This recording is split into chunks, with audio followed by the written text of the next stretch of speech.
I mean, things are really growing like ridiculously fast on the energy storage front. So yeah, I feel good about that situation. All right, next question.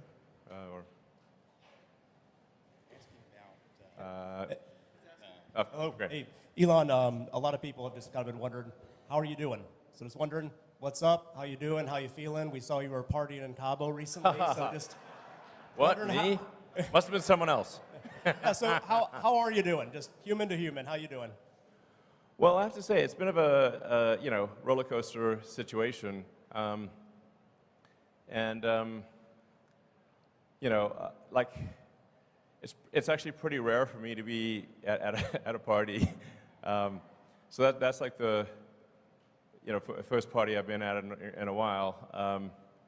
And actually wasn't even going to go to it. Then my brother talked me into it. So thanks, Kimball. Yeah, I have to say, like sometimes the work pain level is quite excruciating, and then on top of that, I get dumped on in the press. So it's like, you know, it's not exactly super fun. You know, there was a short-term distraction because I had to do like some major open heart surgery on Twitter to ensure the company's survival. But that, I think Twitter is now in a stable place, and obviously very excited to have Linda Yaccarino join. And so I think Linda's going to do a great job running Twitter. I'll provide, obviously, guidance on you know, technology development. But as you can see, I think Twitter at this point has released more new features in the last 6 months than it has in the last 6 years. So, you know, obviously this is not a Twitter meeting, but the larger point is that I feel at this point I don't need to devote incremental time. The amount of time that Twitter will take going forward is relatively small compared to the last 6 months. So yeah. You know, apart from like there's like some macroeconomic things that we can't do anything about. Overall, I feel very good about the health of the companies, and I'm increasingly optimistic about the future. Thanks for asking. It's kind of you to ask. So.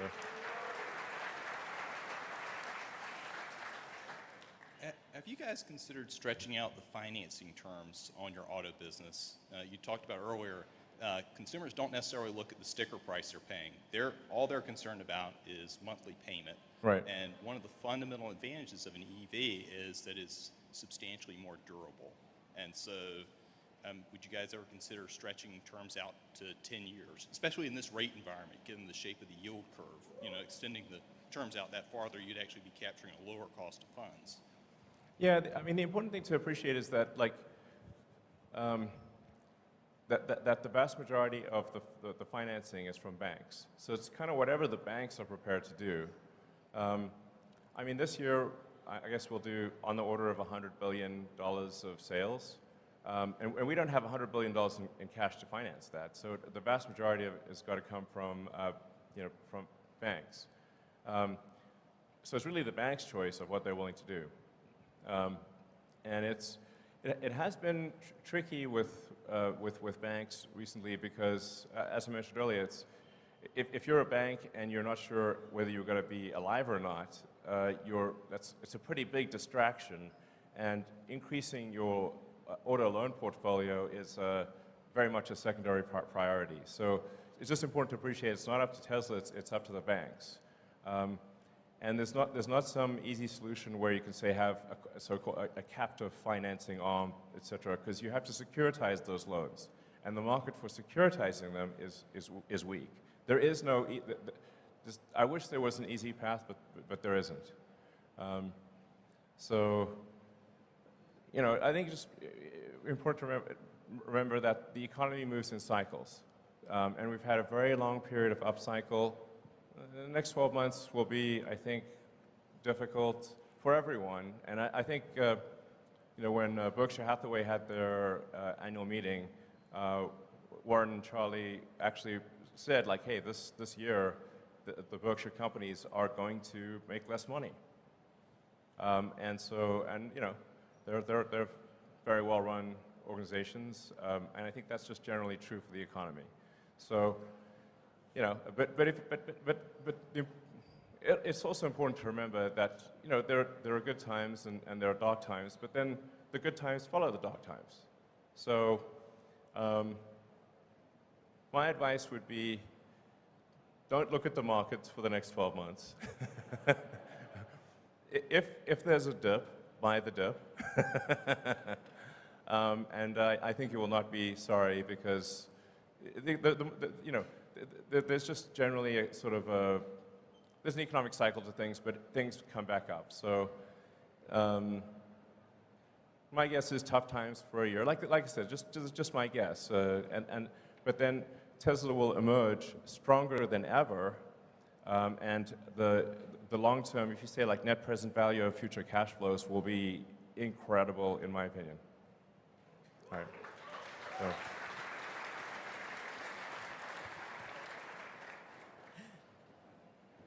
Hey, Elon, meet Kevin here. Hey, how's it going? Good, thanks. So Tesla is the largest position in my ETF, ticker PP, and that's for pricing power. Right. And I'm curious, I really think that some of the features that you highlighted here, like the over-the-air airbag deployments of improving the features, the safety features, are great things that we could be advertising. I know you've heard this many times before. I know you have. But sorry, go ahead, yeah. $525 off every car this year is half a Netflix's advertising budget. $1,000 is the entire Netflix advertising budget, and I see their ads everywhere.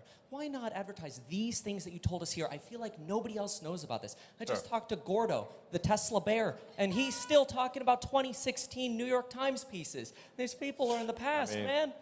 That's like 7 years ago at this point. Yeah, that's what I'm saying. Yeah, it's actually, I talk to a lot of people, and they still think that like Teslas are like super expensive. And like, no, actually, the starting price for a Tesla is below the average auto price in the US. It's like, and that's a good thing. Yeah. I mean, I think it's good that it's that way, you know? Like our goal was always to make cars that are affordable to the general public. So I hear you. I mean, I think, and it's indeed ironic that, you know, Twitter is like highly dependent on advertising. So, you know, here I am. It's like, you know, never used advertising really before, and now have a company that's highly dependent on advertising. So, I guess I should say advertising is awesome, and everyone should do it. But I think I hear your sort of larger point, which is that there are amazing features and functionality about Teslas that people just don't know about. So, yeah. And although there's obviously a lot of people that follow, like, say, the Tesla account and the you know, my account, whatever, on Twitter, to some degree, it is preaching to the choir. And the choir is already convinced. So I think what you're saying does have some merit, and you know what? I believe in taking suggestions. So we'll try a little advertising and see how it goes.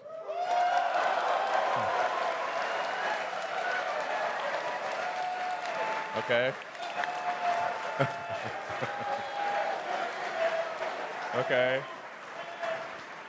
All right, I wasn't expecting that level of enthusiasm, but okay. It sounds like our shareholders, if I read between the lines, subtle as it is, are saying we should probably do some advertising. Okay, very well. All right.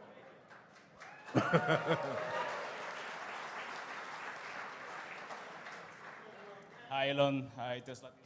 Thank you for everything. So my question is regarding, you recently added Steam to the car, and that's great. We can play video games.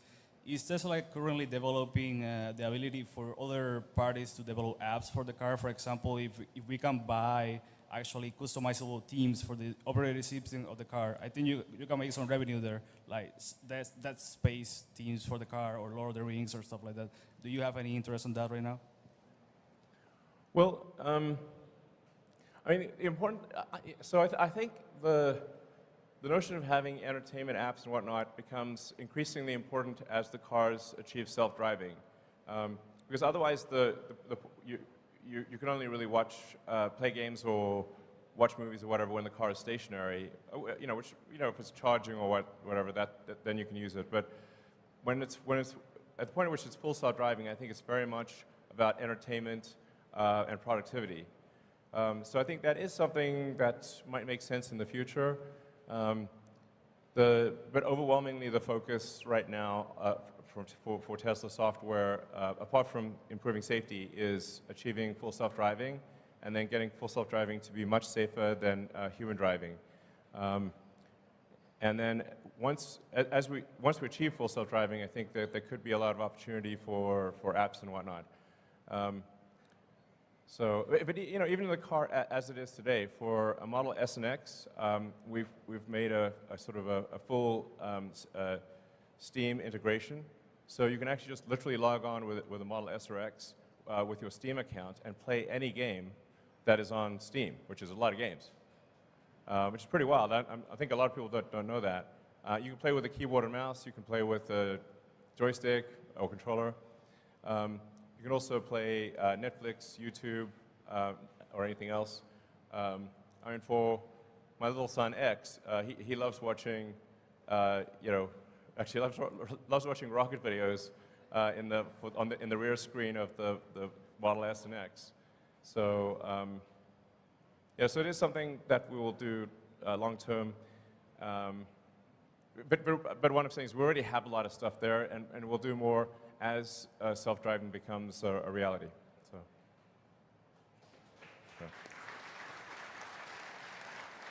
Hey, Elon. I'm John, or Dr. Know-It-All on YouTube, and I don't know it all. But anyway, my question is, as you guys move completely or finish the transition in full self-driving from version 1.0 of the software to 2.0, what do you perceive of as the potential stumbling blocks after that? Because it seems like that's the major, kind of step change that needed to happen, and so you're almost done with that, and what happens after that? And also, please let me interview about full self-driving. I'll spend 2 hours talking about just that. So, thank you. Well,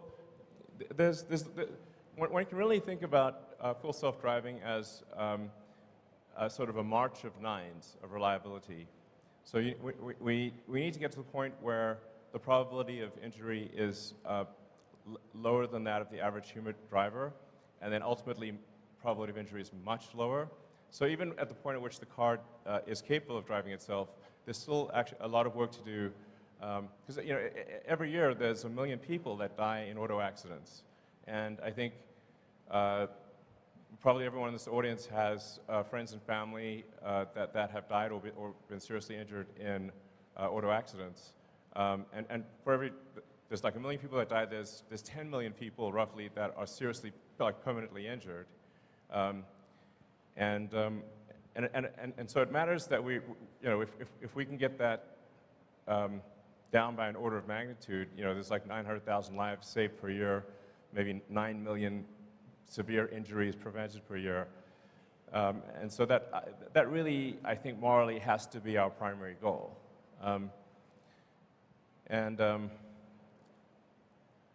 I guess I'm open to an interview on FSD. 2 hours is a long time, but okay. All right, I'll do an interview. It's got to be on Twitter, but sure.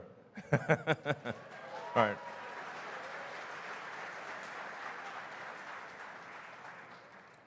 Hi, Elon. I'm Josh Phillips, long-term retail investor. My question's about battery-grade lithium supply in the next 10 years. Lithium experts all agree that mines are just not coming online fast enough to meet battery supply. And actually, Drew Baglino pointed this out recently. Some mines take 10 years plus to be permitted. And even GM has actually announced huge lithium deals that will secure away supply from the rest of the industry. So what's Tesla's plans to get more supply of lithium at the mine level outside of refining, but also at a deeper level than a traditional offtake? Because as we know, he who controls the spice controls the universe. Sure.